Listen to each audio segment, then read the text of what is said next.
Hello and welcome to Book Review on Trust TV. On this show, we talk with African and international authors, review books and adaptations, while inspiring especially the younger generation into inculcating the habit of book reading. Today, we will be talking about the book Oga Vendor Play. But let's take a break, and when we come back, you will get to know the author of this great book.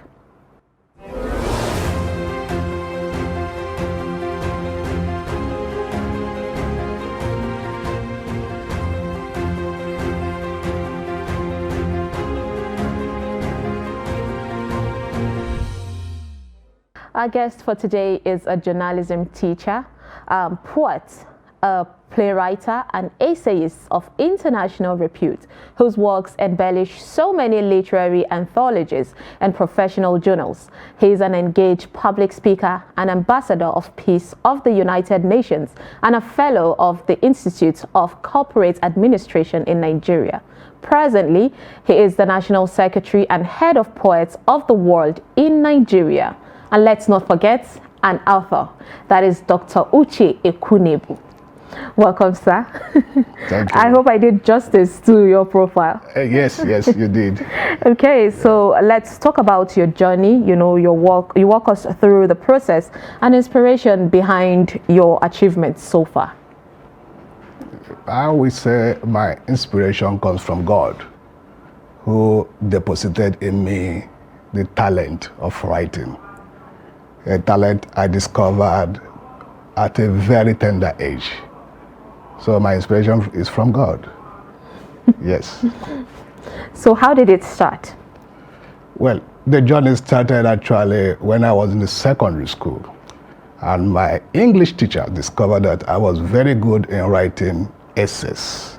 I was always coming top in every English essay test and all of that.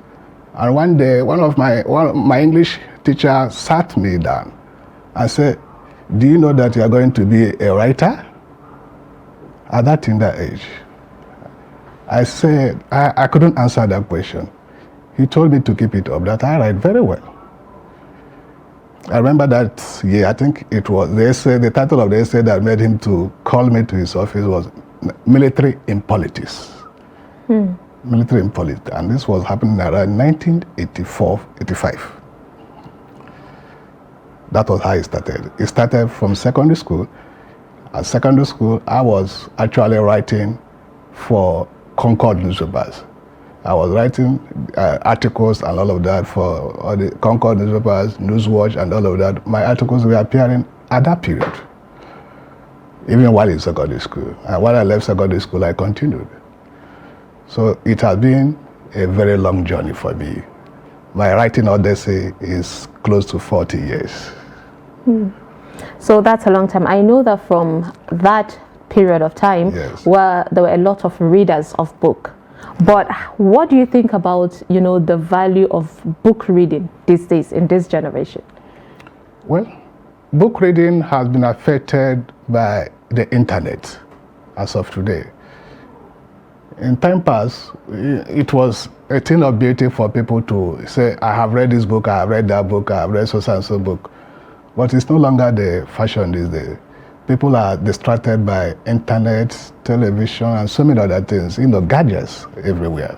As a result of technology, it has affected the reading culture in Nigeria. And that is very, very unfortunate. But I think there should be a solution to that. Has it affected, the market value of books, the lack of reading from this generation? Yes, all the writers are affected, even the old generation writers, even Wole Soyinka, and all of that, they are all complaining about, the market. It translates to, the misfortune that, experienced writers experience by way of sales of their books and all of that. When people cannot read, what do you expect? There'll be a drop in sales and all of that. So that is the situation, and it's very, very precarious. So how long have you been writing? I've said that it's close to 40 years. I've been writing since I was a boy, since I was a child. I've been writing.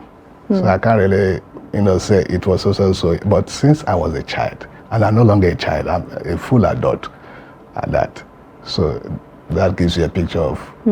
So you explained something about military.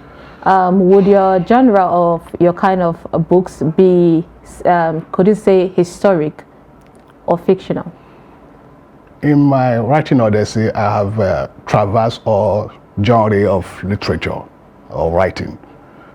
I've done biographies, I've done essays, I've done drama, I've done poetry, prose, short story, name them. I do not discriminate in terms of genre. I have my fingers in all the pies. So I operate in all of those fields. I have my works in all of those fields. So how many books have you written so far? This is my 24th book. I've authored 24 books. Wow. Yes. Published works, 24. This is the 24th one. How do you find your inspirations, before writing each book? Now I'm talking in general terms. Well, apart from God, I look at my environment. My environment motivates me to write what I see in my environment. I try to write about the things I observe because I observe a lot. As a writer, you must be a very good observer. So each time I observe things in the society, in the environment, I try to put it to paper. I try to document it because we need to document events. And the only way you can document events is by writing. That's really interesting. So let's go straight to Oga Vendor. Now, Oga Vendor is a fictional play with setting in the city of Bodo. It is a play that highlights social and political commentaries that goes around newspaper stands. Now, the drama is a satire of what happens in most African states. So first, let's go straight, because I asked you your inspiration on, your book generally, but Yes. then now we're going to go on Oga Vendor. Now, Oga Vendor is a great play, this. So tell us what inspired you to write this. Thank you. First and foremost, in your introduction, you introduced me as a journalism teacher. So I felt that I should do something I should write a play around the media, journalism. And I felt that, yes, since I've been teaching journalism for a very long time, let me use Oga Vendor. Because each time you see these people, they call them Oga Vendor, these vendor people and all of that, they help the work of journalists or the media. But people ignore them a lot. They think that they are an insignificant part of the chain. But they are very important. So I decided to use them to tell a story, use that name, Oga Vendor, to tell a story. So as a media person, I needed to use a media title this time around for my play. So that was what informed Oga Vendor. And by the time you go into Oga Vendor, you see a lot of things that happen in Oga Vendor, yes. So has anyone approached you over, adaptation of this particular play? This play actually came out, I presented it to the public on 1st December 2022. And there have been a lot of reviews internationally and locally. The last review was from Kenya and all of that. Even some people have equally approached me for adaptation, but we are still talking. Yes. So we should expect more. Yes. So now tell us about the setting. See, I noticed you used the average Nigerian family setting, Yes. Bodo town and more. Why that kind of setting? Because I needed my story to be understood by everybody. I needed an everyday setting that people can identify with, can connect with. So I felt that the only way to do it is to look for a setting that is pedestrian. I decided to use the ordinary family, the common family, the people bearing the brunt in Nigeria and most African countries. You can see, you are witnesses to what is happening today in the country. So that goes to this Oga Vendor murals. I've mirrored this thing even before this time. So what's your favorite part, while you're writing this play? What's your favorite part in the book? I think it was Chinua Achebe who said that he never believes in, saying that this is his best book or that or best part. I don't believe in best part. It is for the public to say that this is their best part. I can't just come out and say this is my best part in a book. I just write books and then allow the readers to make their judgment. So in the play, there were so much discussions around the newspaper stand, both social and political. Yeah. Does that perhaps reflect the true interpretation of what is happening or what the people are feeling? Yes, it is what the people are feeling. The newspaper stand is like a people's parliament, where you see people gather ventilating their frustrations and all of that, their anger, their aspirations as to what they want in a country. So if you want to know what is actually happening in the country, sometimes you just go, take a stroll, go to a news stand, a vendor stand. Stand there for 30, 40, 50 minutes. You will garner some knowledge as to what is happening around your environment. So that is, the news stand is a veritable platform of assessing information that concerns your environment. Yes. Okay, what about the setting of the play? How did you picture it? It's a fictional thing. It's something that has to do with imagination. I imagined it, and I had to midwife it. That imagination. I had to midwife that imagination. I first had to imagine it and midwife it, and I needed an African setting, something that would tell an African story. If you're watching that drama, there was sometimes what is called we call it language switch. English, and sometimes I try to a sprinkle of pidgin to bring in the common person perspective or the commoner's perspective to the story. That is the language they speak. So I need to put that language there. Okay, so before we take a short break, I would want to know, before writing that book, after picturing everything, did you actually have to go to a vendor, a newspaper vendor, stand by there, examine it like personally, on a personal note? I've taught journalism for close to 22 years. I've taught journalism, and you expect someone that I've taught journalism to to be friendly with vendors. I read papers every day. I read average of 3-4 papers every day. I patronize the vendors. So in the course of patronizing the vendors, these stories come up. Yes. That is really interesting, Doctor. Yeah. Okay, let's take a short break. And when we come back, we'll continue talking to Dr. Uche. Stay with us.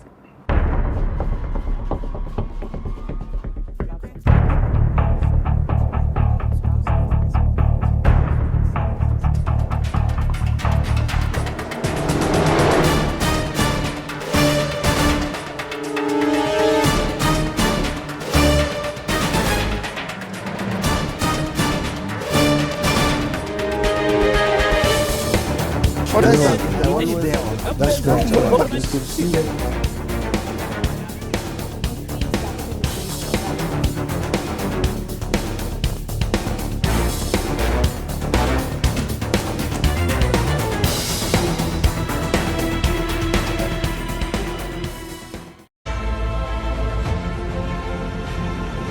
Now, as part of efforts to support Africa's goal of strengthening... Now, looking at the activity chart, as you can see right here, a total volume of 130. A Boko Haram crisis that at that time was restricted to Yobe. How secured are they? You can see security men with blood. This is the road leading up to the... Already, if you look at England squad, you are looking at EPL, you are looking at their names. You are not looking at...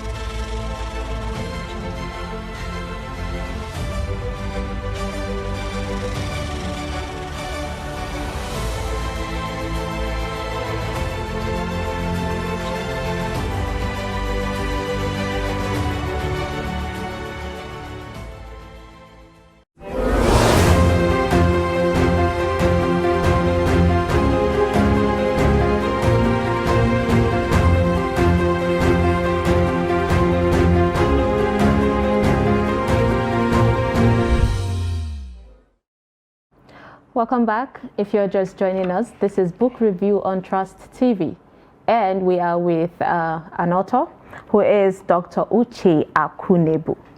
So before we went on a break, we spoke about a lot of things, that actually inspired you into writing Oga Vendor play. But how can you relate, the society we are in now and this play that you wrote? Because there was a lot of picturing of neighbors and all that in your play. The society we are living in now is this book. What we are experiencing today in Nigeria, the hardship, the inept and rudderless leadership, everything is mirrored in this book. What we are suffering as a people is encapsulated in this book. So it takes any reader that reads it to understand the pain of this author in putting this down. It is for the Nigerian people. What we are experiencing as a nation, Nigeria is, look at the UNDP report, was it yesterday? It was scary. So this book talks about leadership failure in Nigeria, no, Africa. It's not just Nigeria, it's an African thing. Leadership failure. That is what this book is all about. So what has been your hope, writing this book? How do you expect people to react to it? What is the result you hope to get, when the Nigerian people read this book? Or Africa in general? I expect the politicians and all of that, the people in the authority, to read this book and have a rethink, to retrace their steps on the way they are going about politics and governance that has led us to this prostrate state. Nigeria is not, the economy is in a comatose state, everything is not working topsy-turvy. So by reading this book, it will kind of touch their conscience to now say, okay, let us retrace our step and do the right thing. It doesn't take rocket science to do the right thing. It's not rocket science. So what about the younger generation? They are staying away from books. How do we entice them to pick up Oga Vendor and read? How do you plan on reaching them with this book? I plan to do a kind of a book tour to schools to introduce the book and all of that, so that it could be a way of reaching out to them directly to school. When you go to schools, you meet the young child and all of that. You try to let them know what book is all about, the book is all about, and the relevance of books generally, not just what this book is all about. In what way do you think this book would actually, the context would be meaningful to the younger generation? It will be very, very meaningful because I took time to put this thing down. What is in this book is what affects them, the future generation. Is what affects them. So they don't want to be in the kind of, should I call it, the kind of situation we are in today, the future generation. So this book will help to avert such situations. Anybody that has digested the book, it will help avert such situations if we do the right thing. And the younger ones, if they equally do the right thing. This is February, election is coming. Let them do the right thing. Okay. So Dr. Uche, even though you mentioned that you don't have a favorite chapter, yes, but still, I would want you to pick out something that is close to your heart in the book and read through. Okay? Okay. So what page are we picking? Okay, let's go to Act 3, Chapter 1. Okay. What's the page? Act 3, Scene 1, 40. About 40. All right, let's go, Doctor. Okay. Oga Vendor and his boy Jude resumes work on a bright Friday morning to be confronted by men of the local government task force, wearing white and green. Task Force Officer 1. Vendor, we are local government task force members responsible for the clearing of Bodo City obstruction. Oga Vendor, what can I do for you people? Task Force Officer 2, we have observed that your newspaper stand is an obstruction on the street, and that means we may have to come and clear it off the street. Oga vendor, see me, see wahala. How this my newsstand can be obstruction? Jude, officer and lie on the talk. Our newsstand no be an obstruction. Task Officer 2, young man, will you shut up your mouth? Who are you to dispute what my oga has said? Jude, person no go talk again. Oga vendor, officer, I have heard you. What can I do? Task Officer 2, now you are talking, smiling. Task Officer 1, Baba, just settle us and we shall suspend coming to clear away your newsstand. Oga vendor, my brother, when I know say I just open market, I don't have much to give. Task Officer 1, what do you have with you? I just have 2,000 with me, and it is the money that I will want to use and pay for papers. Task Officer 2, so when I waiting you they talk. Oga vendor, make I give you now 1,000 hold, 1,000. Task Officer 2, Baba, 1,000 is not enough. Your money is 10,000. Jude, Oga, you want close our business? Task Officer 2, this boy mouth no dey close. Oga vendor, make una leave my boy and talk to me. Now beg, I dey beg, make I give una 1,000. Oga vendor, Baba, you know what? Give us 5,000, let us go. Task Officer 2, Oga, you don't try for this man, oh. Task Officer 2, I'm just looking at his age. Oga vendor, thank you, officer. I don't agree to pay 5,000, but it no go be today. Task Officer 1, when do you want to pay? Oga vendor, today na Friday, I go pay on Monday next week. Task Officer 1, you know what? What will happen? Let us have the 1,000, which means you will be owing us 4,000. Oga vendor, okay, officer, hands over the money. Task Officer 1, we shall be here next week, Monday. Hope you don't tell us any story. Okay. All right, doctor. Oh, Yes. my God. Okay, I feel at this point, this book, I can't wait to read through it thoroughly. Okay, so let's go with the tax officers, doctor. What The task made- force, The yeah. tax force officers, Yes. yes. What made you put the tax force officers into your book? Is it that that's normally how they do, approach these newspaper vendors to charge them for a certain fee? Yes, not just the newspaper vendors, all the both food vendors and what have you. Go to this city, FCT in general, you see them. These task force people, environmental, they call themselves. You see them packing people things, they see them, they'll be rolling and all of that. At the end of the day, they will collect money. It boils down to corruption. Just enriching just few people. The money they're collecting, they're not remitting to the government. Yes. So now with what the book is saying, it's saying that the tax force people are Yes. supposed to clear out the vendors Yes. off the streets. Yes. But do you think that if we can get rid of these newspapers vendors and then, They're not we supposed to can still clear get- the vendors off the street, the ones causing obstruction. If this thing is not on the right of way, if your vendor stand is not on the right of way, they have no right to, come after you. Yes. Okay. So what has been your challenges so far, Doctor, in writing this book? What were your top challenges? In writing this particular book, Yes, sir. in terms of challenge, I didn't envisage any challenge from my own side. Writing it was like effortless because that is what I do. There wasn't any pressure on my side.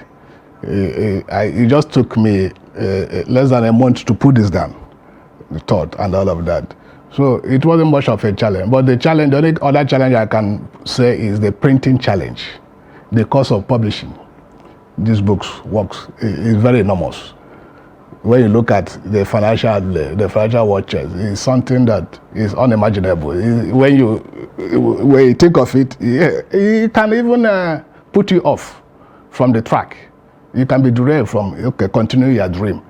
when you hear the cost of producing these books and all of that. Check when somebody has produced 24 books. I imagine how much resources he has really put into that and all of that. It's coming from his own personal, no government support and all of that. It's just a personal support. So that's just the challenge, the finance challenge part of it that comes. But it is something that one has to do. So that is why one doesn't really see it as much as a challenge, because this is something that one has been called to do. So you mentioned it, I asked you about adaptation, and you said you've been reached out to, you know, about, so you have plans of turning it into a play, like in theater or a movie. But have any of your books, you know, do you have plans of, you know, turning them into movies as well? When if you know, there was a time some people went to Chinua Achebe to adapt Things Fall Apart as a title. He said he couldn't do that because of some reasons, that his work is not for sale. Even when they offered very watery sums and all of that. It has to depend on my mood and the kind of people that are coming for that kind of adaptation and all of that, that will make me to accept or not. It is not a do or die affair for me. If you come, I must accept. No, it's not for that. My books are not really something that I should say, okay, it must be in the movies for it to, you know, be relevant and all of that. No, the most important thing is for it to be in the libraries. Yes. That's true, sir. Yeah. So lastly, quickly, what advice would you give to the younger generation in order for them to go through the libraries and, you know, pick a book? My advice to them is that they should make libraries their second home. If you must be great, you must read books. And even if you must be a writer, you must read books. For you to be a writer, you must have read books. Because to write is not easy. You must have read, you must be a voracious reader. So my advice to younger folks and all of that is for them to make libraries their second home. Let them have their private studies, their private libraries. Because it is through by reading books that you have a great mind. And great minds are in short supply. So if you're a great mind, you will attract respect. People will respect you because you're a great mind. Thank you, Dr. Uche Akunebu, for coming. You're welcome. Thank you. And with that, we have come to the end of today's show on Book Review on Trust TV. I am Sumaya Abubakar. Thank you for watching, and do not forget to read a book. See you next time. Bye.